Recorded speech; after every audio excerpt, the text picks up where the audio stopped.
ప్రేక్షకులందరికీ నమస్కారం. ప్రస్తుతం మన స్టూడియోలో ప్రముఖ ఆధ్యాత్మికవేత్త, వేదిక్ యాస్ట్రాలజర్ గోనుగుంట్ల సురేష్ బాబు గారు ఉన్నారు. గురువుగారితో మాట్లాడేద్దాం. నమస్కారం గురుగారు. మణికంఠ గారు నమస్కారం అండి. గురుగారు, జూన్ మాసంలో తులారాశి వారి పరిస్థితి ఓవరాల్గా ఈ నెల ఏ విధంగా ఉండబోతుంది? మంచి ఫలితాల కోసం ఎలాంటి రెమెడీస్ అండ్ జాగ్రత్తలు వీళ్ళు తీసుకోవాలి? సో మనకి తులారాశి జూన్ మంత్ ఫలితాలు తెలుసుకునే ముందు జూన్ మంత్లో ఒక అద్భుతమైన రోజు ఉందండి. అది పౌర్ణమి. జూన్ మంత్లో మనకి జ్యేష్ఠ మాసంతో అసోసియేట్ అయి ఉందండి. దాదాపు జూన్ మాసం మనకి చతుర్థి అష్టమి నవమి నుంచి దాదాపు మనకి జూన్ మాసంలో జ్యేష్ఠ మాసం కూడా కలిసేసి ఉందన్నమాట. మనకి జూన్ 11న ఆ రోజు బుధవారం వస్తుంది. ఆ రోజు పూర్ణిమ, జ్యేష్ఠ మాస పూర్ణిమ. దీన్ని ఏరువాక పున్నమి అని అంటారండి. బాగా పాపులర్ విలేజెస్లో. ఆ రోజు నుంచి మనకి పొలం పనులు స్టార్ట్ చేసేస్తారు. ఎద్దుల్ని పూజించేసి గ్రామ దేవతల్ని తర్వాత గుళ్ళని తిప్పేసి ఆ రోజు నుంచి అఫీషియల్గా పొలం పనులు స్టార్ట్ చేస్తారు.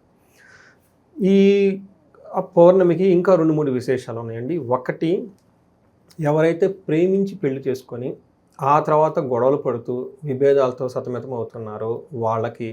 రెండోది, భార్యాభర్తల మధ్య సరైన అవగాహన లేకుండా పర్టికులర్గా హస్బెండ్ ఏమంటారు ఇంటి పట్టుకోకుండా తిరుగుతూ కనుక ఈ టైప్ సిచ్యువేషన్స్ ఎవరైనా ఉన్నా, భార్యాభర్తల మధ్య అన్యోన్యత ఎవరికైతే తెలియదు వాళ్ళకి అన్యోన్యత పెరగాలనుకున్న వాళ్ళు ఈ రోజు అత్యంత పవర్ఫుల్ అయిన రోజు. వాళ్ళకి ఒక రెమెడీ ఉంది.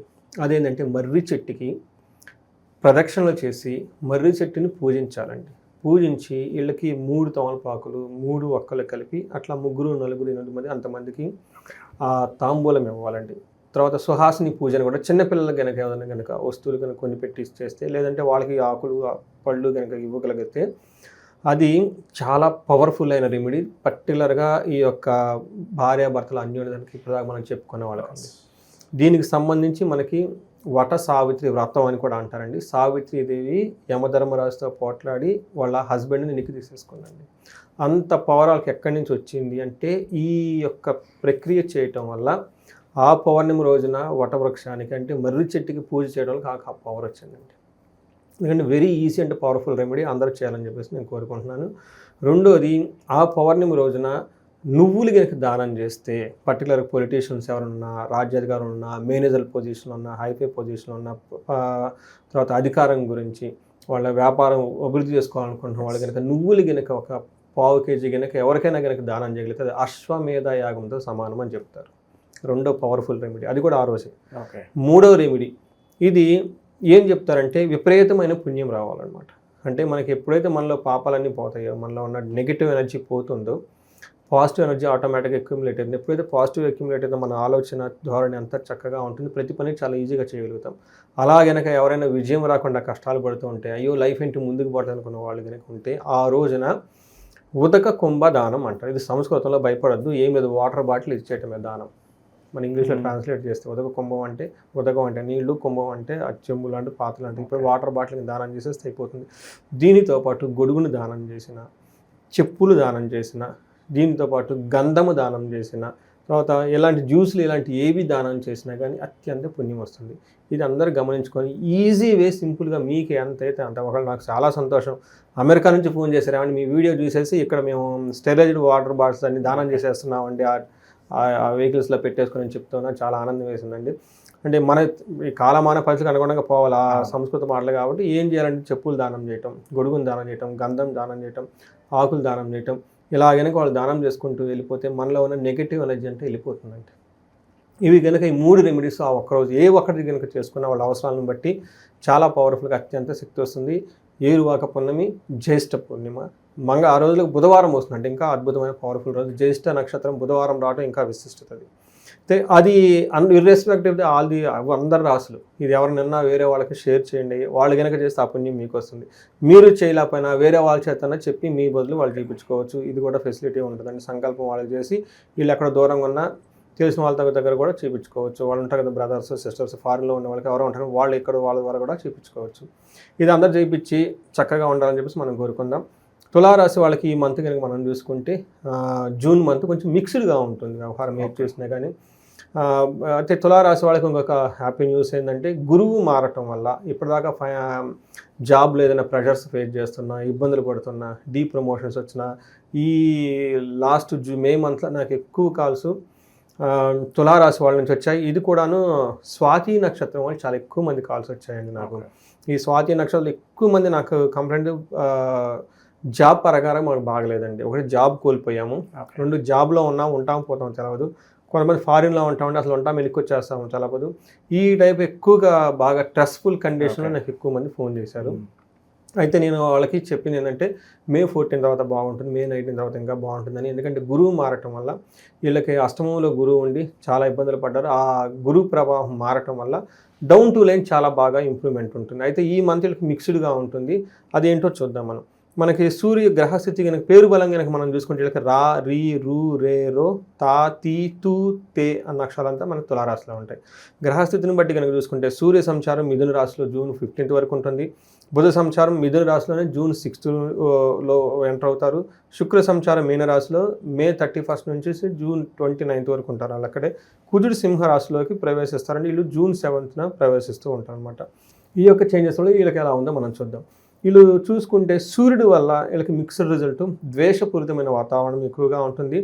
ఇప్పటిదాకా రియల్ ఎస్టేటు ఇవి ఏదైనా కనుక పొలాలు అమ్మాలనుకున్నా లేదంటే అమ్మాలి కొనాలనుకున్నా అలాంటి వాళ్ళకి వచ్చినట్టే వచ్చే అవకాశము కొంచెం తక్కువ అవకాశం ఎక్కువగా ఉంటుంది. లేట్ అయ్యే అవకాశం ఎక్కువగా ఉంటుంది. ఆటంకాలు కలిగే అవకాశాలు ఎక్కువగా ఉన్నాయి. అయితే ఇప్పటిదాకా ఇళ్లలో ఎవరైనా కనుక లేడీస్ ద్వారా కానీ లేదంటే స్త్రీలు అయితే జెంట్స్తో కానీ ఎవరైనా కనుక బాధలు పడుతూ ఉంటే యువత జన బాధ అంటారు పడుతుంటే వాటి నుంచి ఉపశమనం వస్తుందండి వీళ్ళకి. సో బాగుంటుందని మనం చెప్పుకోవాలి. అంటే ఒక రకంగా చూసుకుంటే వీళ్ళకి మిక్స్డ్గా ఉంది అని చెప్పుకోవాలి. సూర్యుడు వీళ్ళకి కొంచెం ఇబ్బందిని కొంచెం ప్లస్ అనుకూలాన్ని కూడా ఉన్నారు. సూర్యుడు వీళ్ళకి 9th హౌస్లో ఉండటం వల్ల ఏమవుతుందంటే మనకి సంస్కృతిలో ఏం చెప్తారంటే మహర్షులు నిందాపరాధ కలహం నిర్దోషచ్చ ధనక్షయ పుణ్యలాభార్థ నాశాచ విచారో నవమే రవి అని చెప్తారు. నవంలో కనుక సూర్యుడు ఉండటం వల్ల ఏమవుతుందంట నిందాపరాధం వీళ్ళని వృధాగా నిందిస్తూ ఉంటారు. కలహం గొడవలయ్యే అవకాశం ఎక్కువ వస్తుంది.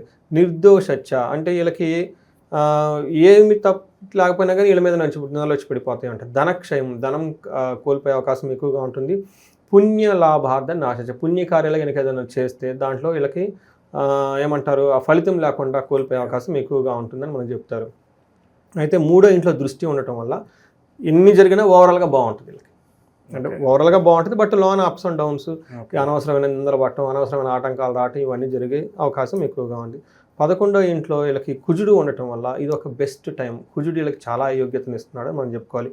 కుజుడు ఏమవుతుందంటే ఆరోగ్యం, అర్థలాభం, సంతోషం, వస్త్రలాభకృత్, యత్న కార్యానుకూలత్వం, ధైర్యం ఏకాదశికే కుజే. 11వ ఇంట్లో కుజుడు ఉండటం వల్ల చాలా చక్కటి యోగ్యతను ఇస్తారు. ఏ విధంగా అంటే వీళ్ళకి ఆరోగ్యం బాగుంటుంది, అర్ధలాభం బాగుంటుంది, సంతోషంగా ఉంటారు. వీళ్ళకి షాపింగ్స్ అవన్నీ చేసేసి వస్త్రలాభం తీసుకుంటారు. యత్న కార్యానుకూలత్వం ఏదైనా కనుక పని చేస్తే అందులో ఖచ్చితంగా రిజల్ట్ వీళ్ళకి అనుకూలంగా ఉంటుంది.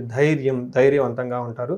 అంతేకాకుండా ఇష్టమైన వస్తువుల ప్రాప్తి, భూలాభం, రియల్ ఎస్టేట్ రిలేటెడ్ ఎవరైనా కనుక చేస్తూ ఉంటే ఇందాక మనం చెప్పుకున్నాం కదా ఆటంకాలు కలుగుతాయి, బట్ ఓవరాల్గా లాభం ఉంటుంది వీళ్ళకి. అంతేకాకుండా 6వ ఇంట్లో దృష్టి ఉండటం వల్ల ధనం ప్రవాహం బాగుంటుంది, సక్సెస్ ప్రకారంగా బాగుంటుంది. అయితే 2వ ఇంట్లో దృష్టి ఉండటం వల్ల డిస్ట్రక్షన్ ఆఫ్ ఫైనాన్స్, ధనక్షయం, ధనాన్ని కూడా కోల్పోయే అవకాశం ఎక్కువ. ఇదే నెగటివ్ సైడ్లో కుజుడిచ్చేది.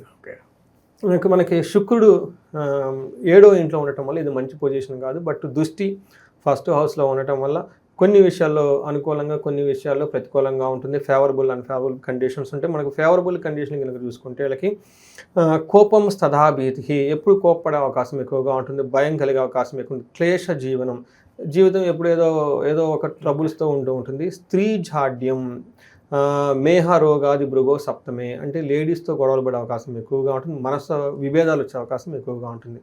అదే స్త్రీలైతే జెంట్స్తో విభేదాలు వచ్చే అవకాశం ఎక్కువగా ఉంటుంది. స్త్రీల వల్ల మనకు కష్టాలు లేదంటే పురుషుల వల్ల కష్టాలు ఎక్కువ వస్తాయని చెప్పుకోవాలి. అయితే వీళ్ళకి లవ్, రొమాన్స్, ప్లేజర్ ఇట్లాంటి విషయాల్లో చాలా బాగుంటుంది. ప్రేమ వ్యవహారాలు, అన్యోన్యత, దంపతుల మధ్య అన్యోన్యత విషయంలో ఓవరాల్గా వాళ్ళకి సుఖంగా, భోగంగా, చక్కగా, హ్యాపీగా ఉంటారు. వీళ్ళ కుజుడు అంటే ఓవరాల్గా మనం చూసుకుంటే వీళ్ళకి ఒక 70-75% చాలా బాగుంది ఈ తులారాశి వాళ్ళకి. అంటే ఇప్పటిదాకా నాకు ఇందాక చెప్పినట్లు కాల్స్ ఎవరన్నా వచ్చి ఉంటే ఈ సిచ్యువేషన్ స్లోగా ఒక్కొక్కటి బయటపడేసి ఒక మంచి పొజిషన్కి వెళ్తారు. ఈ తులారాశి వాళ్ళు మా ఉగాది ఫలాలు, రాశి ఫలాలు కూడా చెప్పుకున్నాము. ఒకసారి అవి కూడా చూస్తే ఆ పరిహారాలు కూడా చెప్పడం జరిగింది. ఓవరాల్గా ఎలా ఉండబోతుందో అందులో వివరించాను. 12 రాశులు ఒక బెస్ట్ రాశిగా ఉండేది తులారాశి అండి. గురుగారు ఇక ఈ రాశిలో ఏ నక్షత్రాలు ఉంటాయి, స్పెసిఫిక్గా ఆ నక్షత్రాల వాళ్ళకి ఎలా ఉండబోతుంది గురుగారు? మనం నక్షత్ర ఫలితాలను చూసుకుంటే చిత్త, స్వాతి, విశాఖ 3 నక్షత్రాలు ఉంటాయి. చిత్తా నక్షత్రం వాళ్ళకి క్షేమంగా ఉంటారు, పరవాసం, ఫారిన్ వెళ్ళే అవకాశం ఎక్కువగా ఉంటుంది. ఛాలెంజెస్ కనుక చూసుకుంటే రోగము, దరిద్రము, దేహపీడనము ఇవి ఛాలెంజెస్ ఎక్కువగా ఉన్నాయని చెప్పుకోవాలి. స్వాతి నక్షత్రం వాళ్ళకి అగైన్ క్షేమంగా ఉంటారు, పరవాసం ఉంటుంది, దరిద్రము, రోగము రెండు చూపిస్తుంది. ఫైనాన్షియల్ క్రైసిస్, హెల్త్ ప్రాబ్లమ్ చూపిస్తుంది. స్వాతి నక్షత్రం వాళ్ళకి క్షేమంగా ఉంటారు, రాజ్యలాభం ఉంది, పరవాసం ఉంది, ఫారిన్ వెళ్ళే ఛాన్సెస్ ఉంది, ప్రమోషన్స్ వచ్చే అవకాశం కూడా ఎక్కువగా ఉంది. ఛాలెంజెస్ వచ్చేటప్పటికి దరిద్రము, రోగము, ఓవర్ ఫియర్, అతిగా భయపడే అవకాశం కూడా ఎక్కువగా ఉందని మనం చెప్తారు. ఇది కొంచెం మిక్స్డ్గా ఉంది కాబట్టి కొన్ని విషయాలు ఇవి కూడాను ఎక్కువగా వీళ్ళకి హెల్త్ గురించి, ఫైనాన్షియల్ గురించి ప్రాబ్లమ్స్ కాబట్టి, బట్ మిగతా విషయాల్లో చాలా బాగుందని మనం చెప్పుకోవాలండి. ఓకే గురుగారు, ఇంకా మెరుగైన ఫలితాలు పొందడానికి ఎలాంటి పరిహారాలు ఈ రాశి వాళ్ళకి బాగా అవసరం అంటారు? ఎలా వీళ్ళకి 9వ ఇంట్లో సూర్యుడు ఉండటం వల్ల కొంచెం ఇబ్బందులు పడే అవకాశం ఎక్కువగా ఉంది. శుక్రుడు కొంచెం అనుకూలంగా 7వ ఇంట్లో ఉండటం వల్ల హెల్త్ రోగం వచ్చే అవకాశం ఉంది. శుక్రుడికి అధిష్టానం లక్ష్మీ అమ్మవారు కాబట్టి శుక్రవారం పూట జాగ్రత్తగా ఉండటం, తులసి చెట్టుకి దీపం పెట్టడం ఇవి చదువుకుంటే చాలా బాగుంటుంది. దేహ పీడనము సూర్యుని వల్ల వస్తుంది కాబట్టి సూర్యుడికి ఆర్గ్యం చేయటం, తర్వాత అగ్నిహోత్రం చేయటం, అంతకుముందు ఎవరైనా కనుక ఉంటే మనకి సంధ్యావందనం ఎక్కువగా చేయటం, వీటితో పాటు ఆదిత్య హృదయ స్తోత్రాన్ని కనుక చదువుకుంటూ ఉంటే చాలా బాగుంటుంది. ఓవరాల్గా క్షేమం, కుజుని వల్ల బాగా యోగ్యతను ఇస్తున్నాడు కాబట్టి బాగుంది. బుధుని వల్ల పరవాసము, ఫారిన్ వెళ్ళే అవకాశం ఎక్కువగా ఉంటుంది కాబట్టి వీళ్ళు విష్ణు సమూర్తికి సంబంధించిన ఆలయాలు దర్శించుకుంటే చాలా బాగుంటుంది. హైదరాబాద్కి దగ్గరలో పెంజర్ల బెంగళూరు నేషనల్ హైవే మీద ఉంటుంది, అనంత పద్మనాభ స్వామిని దర్శించుకుంటే ఇంకా చాలా బాగుంటుంది. ఇవి కాకుండా వీళ్ళు పర్సనల్గా ఇంకా ఏమైనా ఛాలెంజెస్ ఉంటే వాళ్ళు మన్యు పాశుపత అభిషేకం చేయించుకున్న, చండీ పారాయణము, చండీ హోమం చేయించుకున్నా కానీ చాలా అద్భుతంగా ఉంటుంది. వీళ్ళకి మనకి రాజ్యలాభం కూడా చూపిస్తుంది కాబట్టి ప్రమోషన్స్ రావాలన్నా, లేదంటే నాయకత్వ లక్షణాలు కావాలన్నా, సీనియర్ లెవెల్ మేనేజర్స్గా ప్రమోషన్స్ అలాంటివి కావాలన్నా రాజశ్యామల యొక్క యోగము అవి చేయించుకుంటే, యాగం చేయించుకుంటే ఒక 2 days 3 days దీక్ష కొట్టేసి మంచి ఉన్నతంగా ఎదుగుతారండి వీళ్ళు. ఓకే, ఓవరాల్గా జూన్ మాసంలో తులారాశి వాళ్ళందరికీ కూడా ఏ విధంగా ఉంటుంది, ఎలాంటి రెమెడీస్ చేసుకోవాలి, మీ మాటలు అద్భుతంగా వివరించారు గురుగారు. ధన్యవాదాలు. నమస్కారం.